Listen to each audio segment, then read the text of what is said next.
Hi guys, welcome to the channel. If you like hearing stories from the 90s, subscribe. Let's get into it.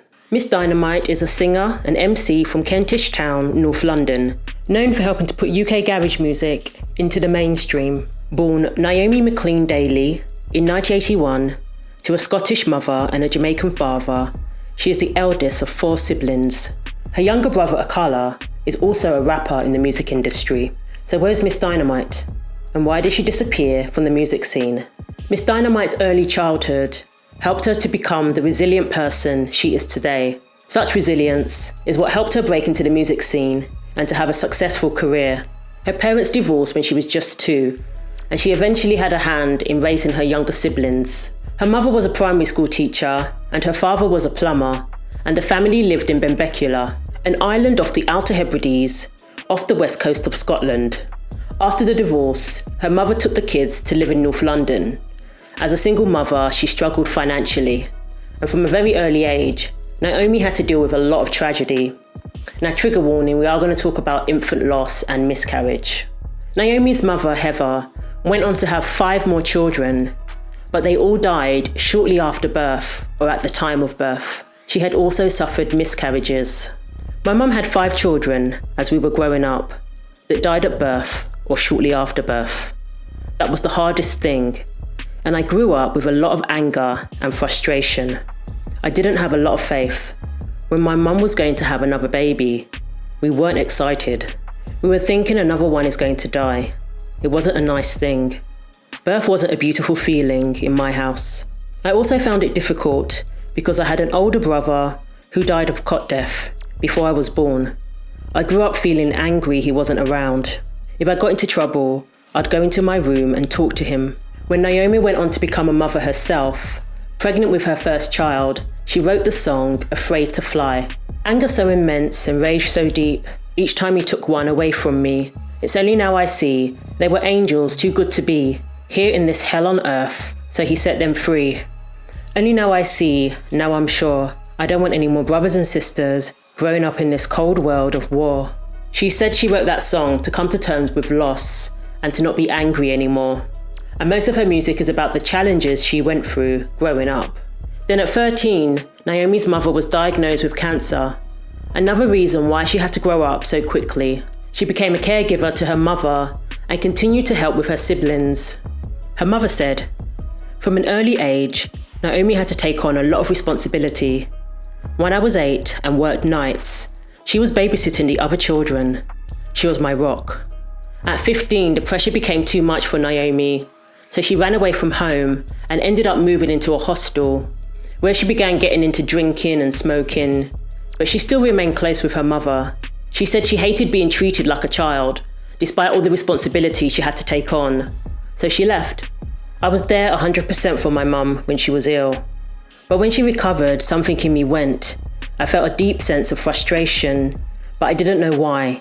It was about me going from childhood into womanhood, but still being treated like a child.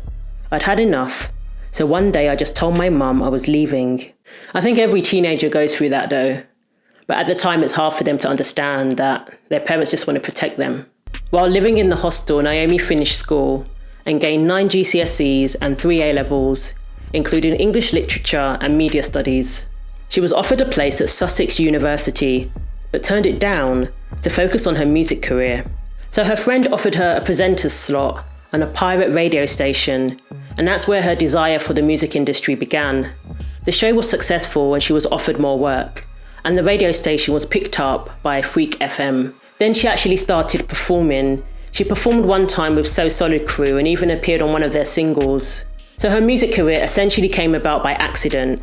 I went out to a birthday party, had a bit to drink and decided to get on the mic. I was taking the piss, just having fun, and that was that. Totally forgotten about. But then a couple of months later, an old family friend who was starting a garage radio station said, I heard you're an MC. So she was like, yeah, I'm an MC. When I walked off, I thought, why did you say that? You're not an MC. You don't even like garage music. I hated garage music at the time. Absolutely shocking she didn't like garage music. She didn't like garage music. But that was my attitude back then. My mouth spoke before I thought about what I was saying. So she appeared on So Solid Cruise single, and then she actually got signed to London Records just for a one-off single deal. And Boo was released. It was considered one of the hottest songs of the summer. She ended up getting signed to management company Bigger Beats, and because of the success of Boo, she was offered a proper recording contract to record albums with Polydor Records. And that's when she began singing more. She changed up her style from simply being an MC, and she worked on her album for 18 months. The album was recorded in Miami, New York, and Jamaica. This was because she worked with producers all over the world, including Salam Remy, Punch, who was also a producer for P. Diddy, and Tony and Dave Kelly, who were veterans in reggae music. So A Little Deeper was released in 2002 with songs such as It Takes More and Ms Dynamite.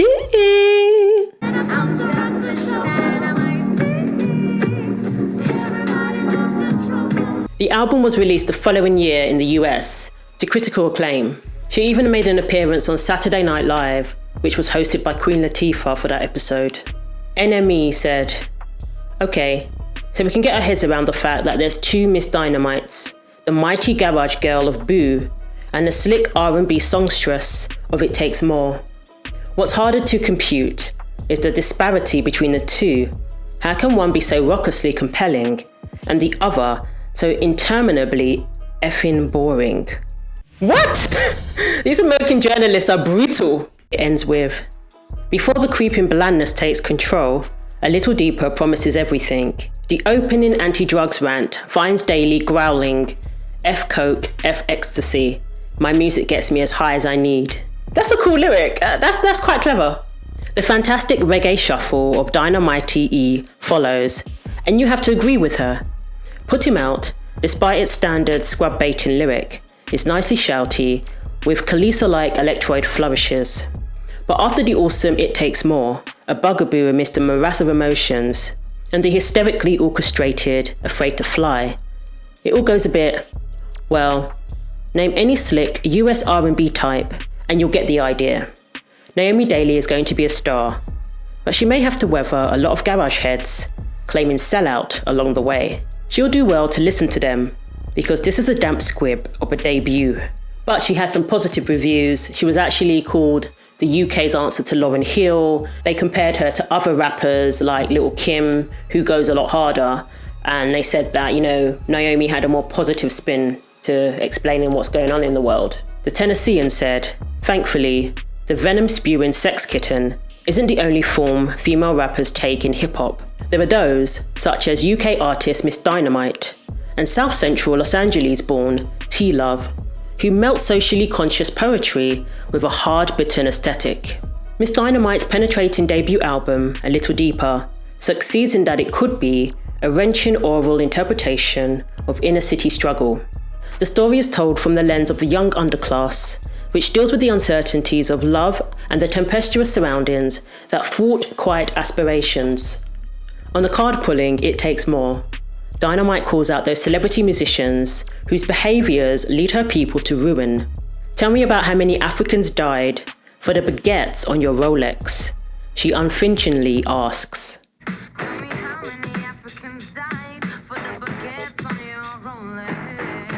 While Dynamite proves she is a capable lyricist and singer, she is buoyed by beatsmiths including Salim Rahim, Bloodshy, and Advant, who provide her with a range of banging, bass-heavy, ragga-flavoured soul. As bleak and moody as Deeper is, it's a powerful debut by an artist who neither glorifies nor decries her surroundings.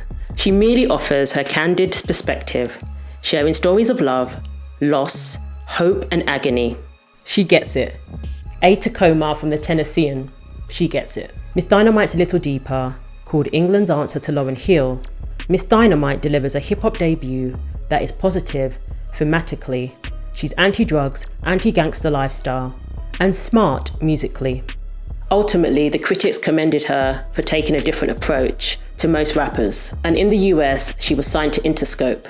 Comparing her to Lil' Kim, they said, "Mind you, Kim is no less intelligent, and Dynamite is no less sexy or rude. Her swearing through the drug-free claims of Natural High could make Kim blush. Both have savvy ways of getting listeners right where they want. Comparing her to Lauryn Hill, one review said, "Overseas, her disc won Britain's prestigious Mercury Prize. Now that a sullen Lauryn Hill has all but sabotaged her thriving career, Ms Dynamite deserves to occupy Hill's vacated throne." Well, A Little Deeper went platinum in the UK. It reached 10 in the UK album charts, 3 in the R&B charts. The single It Takes More reached 7. It was the second highest charting single of hers. And Dynmaite reached number 5. A Little Deeper touched upon social justice issues, and listeners could immediately hear that it wasn't a frivolous album. She had a lot to say. "One day I was living in a hostel, going to college, and on job seekers allowance. The next, I was walking into my local newsagents and seeing my name and face splashed all over the papers. It was as quick as that." On Instagram, she said, "Having a real clear out. Just found my bus pass from 1999. I was 18, buying child ticket to work at Hackney Empire. Allow me. I was on job seekers, studying A-levels at college and financing myself in a hostel. I made that little card to carry my brothers and sisters around with me, some of them. Loads were not even born yet. It's mad for me. Blast from past. Imagine, I made Boo a year later, signed a record deal a year after that, and my prince came 2 years after that. Life, memories, family, sacred, the journey. Infinite gratitude, doesn't even sound close. Love." Speaking about her debut, she said, "There's a lot more important things to be talking about. Then I'm so beautiful and I'm so wonderful and I've got so much money." Following the release of her debut album, Ms Dynamite became the first black female solo artist to win the Mercury Music Prize, a prestigious award with £20,000 prize money. And she donated the prize money to the NSPCC, a children's charity. And in winning the award, she beat artists such as David Bowie. She also won 2 Brit Awards, 4 Mobo Awards, and she was nominated for an Ivor Novello Award for the song It Takes More. In 2003, she gave birth to her son, Shavar, which is Persian for prince. At the time, she was engaged to the father of her child, Dwayne Seaforth, who was her bodyguard. But unfortunately, the couple ended up splitting 2 years after the birth. Then Ms Dynamite took a 2-year break before releasing her second album, Judgment Days, in 2006. "Yeah, I'm ready. I want the new stuff to be the biggest and the best it could possibly be. Up until now, it's been about me finding my feet again and making my space, but now I'm ready to take it as far as it can go." This album was only released in the UK, and she collaborated with artists such as Lil Wayne, who appeared on the song You Don't Have to Cry. It reached 8 in the R&B charts and 43 in the album charts. Reviews gave it 3 stars out of 5. So she got more brutal reviews, and with it reaching number 43, she knew that that wasn't going to be considered good enough by the record company. If you don't go triple platinum with your second album, it's considered a flop, especially when it's compared to the sales of the first album. I had a conversation with the label and said, "It's not getting good reviews. I don't feel there's a single that's going to save it, and I don't want to clutch at straws. It's not working, so let's not waste any more time. Let's just leave it there." And just like that, Ms Dynamite walked away and didn't want anything to do with the industry. She didn't even complete her upcoming shows, things that she had booked for the rest of the year. She just walked away from it all. Things went from bad to worse. She was known for her positive lyrics and anti-violence stance. She spoke out against the gangster lifestyle that is typically promoted in hip-hop. Shortly after the release of her second album, in January 2006, Ms Dynamite was arrested outside a nightclub in central London for allegedly assaulting a police officer. Now, to be honest, some people kind of found it amusing because it was like, it just seemed so out of character and people couldn't believe it. It was like, you're joking. But on the other hand, there were people who were calling her out as a hypocrite and saying that, you know, this proves that you're a phony, you were acting like Miss Goody Two-Shoes, but all along this was the real you. So, you know, opinions were divided. But, you know, people make mistakes. Writer John O'Brien said, after winning the 2002 Mercury Music Prize award and a host of Brits the following year for her groundbreaking debut album A Little Deeper, UK MC vocalist Ms Dynamite's career crashed almost as rapidly as her rise from the underground, thanks to a series of rather unfortunate events which contradicted her previous vocal social conscience. Arrested for a brawl outside a London nightclub, she was then convicted of assaulting a police officer while in custody, a far cry from the refreshing anti-crime message that set her apart from her US gangster contemporaries. It was a stance she continued to promote just 6 months prior on her long-awaited sophomore album, Judgment Days. Judgment Days, with songs tackling firearms, put your gun away, racial violence, self-destruct, and child abuse, father. But even before her hypocritical brushes with the law, Judgment Days, dominating themes of political and social injustice, feel as though Dynamite is trying a little too hard to put the world to rights. A lot in there. A lot of issues, we decided. AIDS, priests doing all sorts of things. Sweatshops. Yeah. Which one do you want to talk about first? There is a lot, actually, when you put it like that. Of course, it's admirable when hip-hop artists provide a welcome antidote to the meaningless bling-obsessed lyrics that define the genre.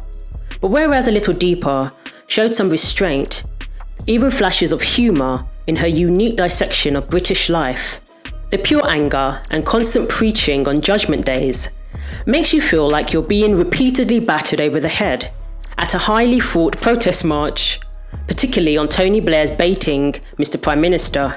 The constant diatribes may be a little easier to swallow if they were accompanied by the kind of incentive, hook-laden, ragga-infused hip-hop she displayed early in her career. The authentic lovers rock reggae, or the toe-tapping Ken Booth sampling Fall in Love Again, the uplifting summery vibes of Shavar, a heartfelt ode to her newborn son, and the gorgeous, twinkling production of Mary J. Blige-esque Back Then provide a much-needed, gentler and more soulful edge to the proceedings, revealing Dynamite's ability to produce light and breezy melodies hasn't totally deserted her, but overall, Judgment Days is a disappointing follow-up to the predecessor, which managed to address difficult issues without descending into self-indulgence and self-righteousness. The carefree party sound of her two-step garage beginnings seems a long, long time ago. Wow, that was a lot. No wonder these reviews got to her. So she pled guilty to assault and was sentenced to 60 hours of community service and had to pay a fine of £750. So once again, she did take some time out from the industry, focusing on motherhood. But she did plan to release an album in 2009, and she had some other projects that she has worked on over the years, such as guest hosting BBC Radio 1 Extra. And she appeared on various TV shows and became a bit of a TV personality for a while. Unfortunately, her third album got pushed back and she just continued to focus on TV. She was supposed to release a single called Bad Girl, but it never materialised. But in 2014, Ms Dynamite had her highest charting single in a collaboration with DJ Fresh and Jay Faye with the song Dibby Dibby Sound. And in 2018, Ms Dynamite was honoured for her contributions to music by receiving an MBE. MBE stands for Member of the Most Excellent Order of the British Empire. An MBE is the third highest ranking order of the British Empire Award, excluding knighthood and damehood, behind CBE and then OBE. She said, "When I found out I was being offered an MBE in the Queen's birthday honours, my initial reaction was, no way." She did have mixed feelings about receiving the award due to the obvious history of the British Empire and being a person of Afro-Caribbean heritage. There were many celebrities who have turned down the award over the years. Ms Dynamite's grandmother Millie came to England in the late 1950s as part of the Windrush generation. I would accept the MBE, not because I want to be part of the establishment or had suddenly stopped caring about the damaging legacy of the empire and colonialism, or that it was suddenly all okay, but because I wanted to honour my grandparents and all of their generation and the extraordinary sacrifices they made.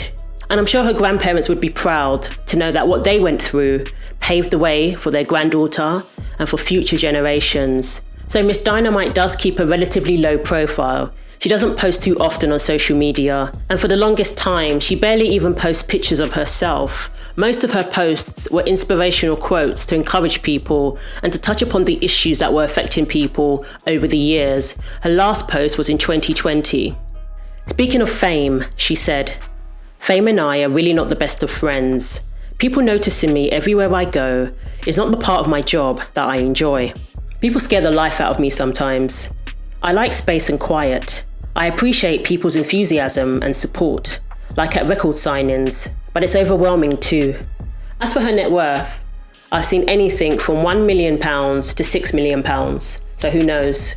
As for her music, her most recent project was in 2020, appearing on the song Again with drum and bass artist Clips.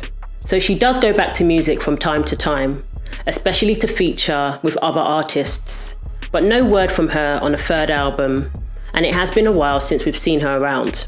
So do you think Ms Dynamite is done for good? Or could we possibly see her again in the future? And what do you think of her second album? Do you think the critics were too harsh? Thanks for watching. Share your thoughts below, you know I read the comments. Like and subscribe for weekly videos. And don't forget to click the bell for more.